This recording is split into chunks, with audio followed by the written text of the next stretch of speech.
News Channel 13's Jessica Layton is just back from Hofstra University and joins us live in the studio. Hi, Jessica. Good morning, Phil. And you know how these things go now. Each campaign will now try to spin it their candidate's way. One thing is for sure, though, the stakes were high. This race was in a dead heat going into last night's debate.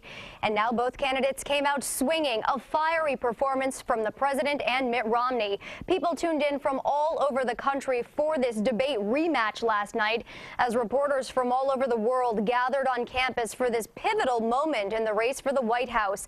The debate lasted just over an hour and a half, and during that time, the candidates covered some really crucial issues facing Americans: taxes, job creation, health care, and immigration. The questions came directly from undecided voters, and one of the questions that really struck a lot of us in the media center was also one of the most simply put. A gentleman told the president he voted for him 4 years ago, but he said times are still really tough for him. So we asked our commander-in-chief, what have you done to earn my vote again?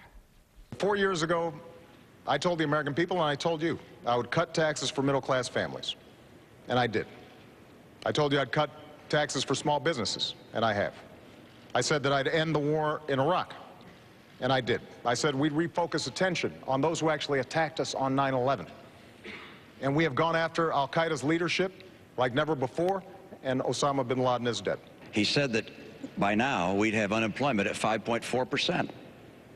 The difference between where it is and 5.4% is 9 million Americans without work. I wasn't the one that said 5.4%. This was the president's plan. Didn't get there. You could sense the urgency coming from both campaigns. There was pressure on the president to perform with more energy and to be aggressive.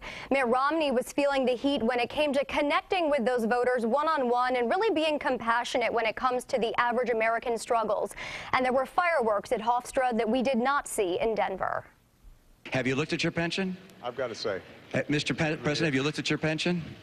You know, I don't look at my pension. It's not as big as yours, so it doesn't take as long. Let me give you some advice. I don't check it that often. Let me give you some advice. Look at your pension. You also have investments in Chinese companies. Yeah. You also have investments outside the United States. Yeah. You also have investments through a Cayman's trust. And we're sort of way off topic Mr. here, President, Governor Romney. We're a little off topic here. Completely off the immigration. I thought we were talking about immigration. And we were. I came back to what you spoke about. I do want to make sure. If I could have you sit down, Governor Romney, thank you.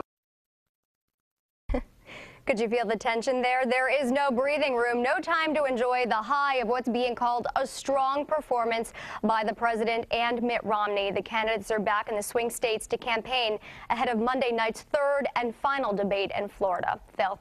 Jess, did you get a feeling that the format was a little tricky sometimes for the candidates last night?